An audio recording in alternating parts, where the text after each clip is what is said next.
نے سچ کہا کہ یہاں کے رہنے والے نہیں ہیں، ہم مسافر ہیں، بابا کا نام جو پوچھتا ہے ہم بتا دیتے ہیں تو ہمیں مصیبت پر ڈال دیا جاتا ہے، ہمیں تکلیف پر ڈال دیا جاتا ہے۔ وہ نبی کے نواسے ننھے بچے ہیں، حضرات گرامی امام مسلم کے دستے جگر ہیں جو اگر مدینے پر چلتے تھے تو نبی کے اپنے والد محمد مسلم بن عقیل کی انگلیوں کو پکڑ کر کے چلتے تھے۔ یہاں کوئی سہارا دینے والا نہیں ہے، یہاں کوئی دلاسا دینے والا نہیں ہے۔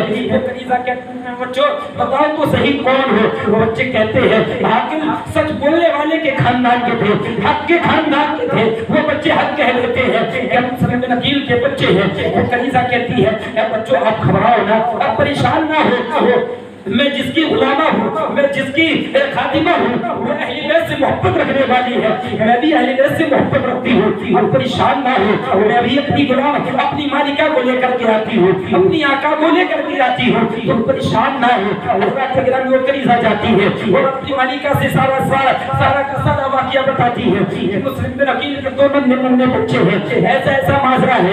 حضرات گرامی جب وہ کنیزہ کی مالکہ سنتی ہے کہ وہ بچے ایسے ہیں، وہ بچے ان کے بچے ہیں، مسلم بن عقیل کے بچے ہیں، نبی کے نواسے ہیں، خاندان نبی کے ہیں، تو وہ کنیزہ عورت جو ہے اس کنیزہ کو کہتی ہے کہ اے کنیزہ آج کے بعد میں تجھے رہا کرتی ہوں کیونکہ تو نے مجھے اتنی اچھی خوشخبری دی ہے، اتنا اچھی مجھے اتنی اس سے بڑی دولت مجھے مل ہی نہیں سکتی ہے۔ اے کنیزہ آج سے میں تجھے آزاد کرتی ہوں اور میں تجھے اپنی بہن بناتی ہوں، آج سے تو آزاد ہے، آج سے تو میری بہن ہے، چل جلدی چل مجھے لے کر کے چل۔ وہ کنیزہ اپنی مالکہ کو لے کر کے جاتی ہے۔ جب وہ کنیزہ اپنی مالکہ کو لے جاتی ہے وہ مالکہ دیکھتی ہے، اس کنیزہ کی مالکہ آقا دیکھتی ہے یہ ننھے بچے ہیں، مسلم بن عقیل کے ننھے بچے ہیں، چھوٹے بچے ہیں۔ اب دونوں بچوں کی بلائیں لینا شروع کر دیتی ہے کیونکہ اہل بیت سے الفت رکھنے والی تھی، اہل بیت سے محبت رکھنے والی تھی۔ اب دونوں بچوں کو پیار کرتی ہے، دونوں بچوں کی پیشانی کبھی اس بچے کی پیشانی کو چومتی ہے، کبھی اس بچے کی پیشانی کو چومتی ہے، کبھی چھوٹے کی بلائی لیتی ہے، کبھی بڑوں کی بلائی لیتی ہے۔ اب دونوں بچے کو اٹھاتی ہے اور ایک خود اٹھاتی ہے اور ایک اس کی کنیزہ اٹھاتی ہے۔ دونوں بچوں کو گھر لے جاتے ہیں، لے جانے کے بعد ایک ان کے کپڑوں کو دھل رہی ہے، ایک ان کو نہلا دھلا کر کے وہ تیار کر رہی ہے۔ اب نہلانے دھلانے کے بعد اب دیکھیں ان دونوں بچوں سے کتنی محبت کی جا رہی ہے، کتنا پیار کیا جا رہا ہے۔ وہ عورت جو ہے بڑی محبت کر رہی ہے ان بچوں سے، کبھی ان کے قدموں کو چومتی ہے، کبھی ان کی پیشانی کو چومتی ہے اور بلائی لیتی ہے، اپنی قسمت پر عشق کرتی ہے کہ آئے خدا تو نے اتنا اچھا موقع دیا ہے کہ نبی کے نواسوں کی خدمت کرنے کا موقع مل رہا ہے۔ اللہ اکبر، اے مولا تو نے ہمیں اتنی اچھی قسمت دی ہے کہ تو اپنے نبی کے نواسوں کی خدمت کرنے کا موقع دیے ہے۔ اپنی قسمت پر ناز کر رہی ہے، اپنی قسمت پر بلیا بھی جا رہی ہے کہ میری قسمت کھل گئی، میرے بھاگ کھل گئے، میرے بھاگ کھل گئے۔ حضرات گرامی اتنی خوش ہو رہی ہے، اتنی خوش ہو رہی ہے جیسے ساری دنیا کا خزانہ اسے لا کر کے دے دیا گیا ہے۔ حضرات گرامی اب دونوں بچوں کو جو ہے نہلانے دھلانے کے بعد انہیں آرام کرایا جاتا ہے، ان کو کھانا وغیرہ کھلایا جاتا ہے۔ کھانا کھلانے کے بعد اب وہ اس کنیزہ کی مالکہ کہتی ہے اے بیٹا اے بچوں تم بڑے پریشان ہو، کئی دن سے سفر کر رہے ہو، تمہارے پیر پر چھالے بھی پڑ چکے ہیں، آرام کر لو۔ پانی کا دودھ کا گلاس لے کر کے آتی ہے اور کہتی ہے بیٹا یہ دودھ کا گلاس ہے، یہ پانی پی لو۔ بچے کہتے ہیں نہیں ہم نہیں پیئیں گے، ہم نہیں پیئیں گے۔ جب بار جو ہے احساس کرتی ہے، بار جو عریضہ پیش کرتی ہے، وہ عورت کو بچے کہتے ہیں کہ لاؤ تھوڑا سا پی لیتے ہیں۔ حضرات گرامی جب بچوں کی بارگاہ میں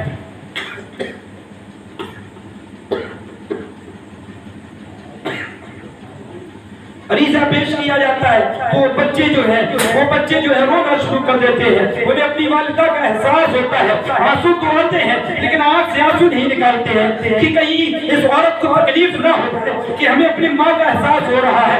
حضرات گرامی اب سوچیں جب کسی یتیم بچوں کے سر پر کوئی شفقت کا ہاتھ پھیرتا ہے تو انہیں احساس ہوتا ہے کہ ہماری والدہ بھی اسی محبت سے ہمیں چاہتی تھی، اسی محبت سے ہمارا سہارا کیا کرتی تھی، ہم سے محبت کیا کرتی تھی۔ وہ بچوں کے آنکھوں میں آنسو تو آتے ہیں لیکن اپنے آنکھوں کو آنسو کو پوری طاقت سے روکے رکھے ہیں کہیں اس عورت کو تکلیف نہ ہو جائے کہ یہ بچے میری محبت کی وجہ سے رو رہے ہیں۔ تو حضرات گرامی تھوڑا سا دودھ پیتے ہیں دونوں بچے، اب وہ عورت کہتی ہے بیٹو اے بچوں آپ سو جاؤ تھوڑا دیر کے لیے، آپ آرام کر لو۔ وہ بچے آرام کرنے لگتے ہیں۔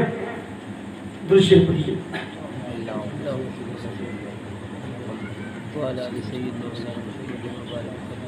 وہ عورت کہتی ہے اے بچوں آپ سو جاؤ، آپ بڑے تھکے ہوئے ہو، اٹھ جاؤ گے جب آپ تھکن سے اچھا محسوس کرنے لگو گے تو میں آپ کو یہاں سے روانے کے کوئی ذریعہ بنا دوں گی۔ حضرات کے نبی دونوں ننھے بچے ہیں، آرام کر رہے ہیں، یہ سو رہے ہیں، اب سو رہے ہیں۔ وہ عورت سوچتی ہے کہ ان بچوں کو اٹھا دیا جائے، انہیں اور اٹھا کر کے کھانا وغیرہ بھی کھلا دیا جائے۔ پھر یہ سوچتی ہے نہیں یہ 2 دن سے تھکے ہوئے ہیں، یہ 2 دن سے پریشان ہیں، انہیں سو نہیں دیا جائے۔ وہ بچے سوتے ہوئے نظر آتے ہیں، وہ عورت ہے کبھی ان کے قدموں کو چوم رہی ہے، اپنی قسمت پر ناز کر رہی ہے، کبھی ان کے پیشانی کو چوم رہی ہے، اور یہ بھی پتا ہے کہ میرا شوہر جو ہے، حارث نامی شوہر جو ہے، وہ جو ہے ابن زیاد کے حکومت کا جو ہے سپاہی ہے۔ اگر اسے پتہ چل گیا اور وہ بڑا لالچی بھی ہے، اس عورت کو معلوم تھا کہ میرا شوہر بڑا لالچی ہے، اگر اسے پتہ چل گیا کہ یہ بچے جو ہے میرے گھر میں ہیں تو اٹھا کر کے لے جائے گا۔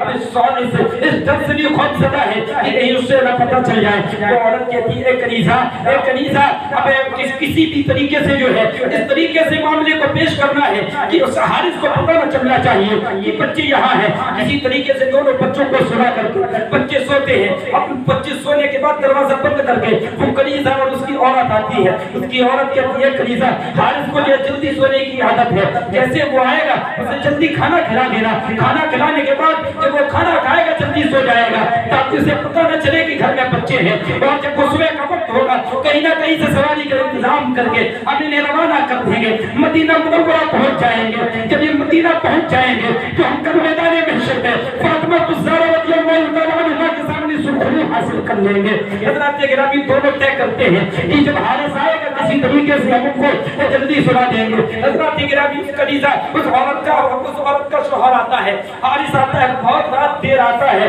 رات دیر میں آنے کے بعد وہ عورت عرض کہتی ہے اے شوہر انعامدار آپ اتنا دیر تک کہاں تھے؟ وہ حارث کہتا ہے اے میری شریک حیا ابن زیاد نے ایک اعلان کیا ہے کہ مسلم بن عقیل کے 2 ننھے بچے ہیں جو انہیں پکڑ کر کے لائے گا تو انہیں انعام و اکرام دیا جائے گا، انعام سے مالا مال کر دیا جائے گا۔ لیکن ہماری قسمت یہاں کتنی اچھی ہے، اتنی اچھی قسمت بھولا رہا ہے کہ وہ بچے ہمیں مل جائیں تو ہم انعام سے مالا مال ہو جائے۔ اب وہ عورت دہل جاتی ہے اتنا سن کے، اس کا کلیجہ پھٹنے لگتا ہے کہ بچے تو یہی ہیں، کہیں ایسا نہ ہو وہ بچے ہم کو بھروسہ کر دیے ہیں اور اگر اسے پتہ چل گیا تو بچے یہ نہ سوچے کہ اس نے ہمارے ساتھ بے وفائی کر دی ہے۔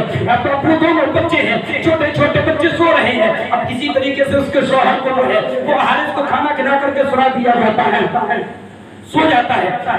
اب جب رات میں بچے سوتے ہوئے خواب دیکھتے ہیں، جنت کا خواب دیکھتے ہیں، بڑا خواب دیکھ رہا ہے، چھوٹا خواب دیکھ رہا ہے کہ ایک جنت کا باغ ہے، اس باغ میں ایک خوبصورت تخت لگا ہوا ہے، اس میں محمد عربی صلی اللہ علیہ وسلم بھی ہیں، حضرت علی شیر خدا بھی ہیں، اور دیکھ رہے ہیں کہ ہماری دادی فاطمہ الزہرا رضی اللہ تعالیٰ عنہا بھی ہیں، ہمارے بابا مسلم بھی ہیں، اور ہمارے نانا فرد کہہ رہے ہیں اے مسلم تم بس اکیلے چلے آئے ہو، اپنے چھوٹے چھوٹے بچوں کو ان ظالموں کے ہاتھ میں کہاں چھوڑ کر کے آ گئے ہو، چھوٹے چھوٹے بچوں کو کوفیوں کے سامنے کہاں چھوڑ کر کے آ گئے ہو، رات لے کر کے کیوں نہیں آئے ہو؟ تو حضرت مسلم بن عقیل نے کہا تھا کہ اے مسلم بن عقیل نے کہا تھا اے نانا جان بس بہت قریب بہت کم دن کا فاصلہ بچا ہے، بہت کم وقت کا فاصلہ بچا ہے، قریب وہ ہمارے ساتھ ہوں گے۔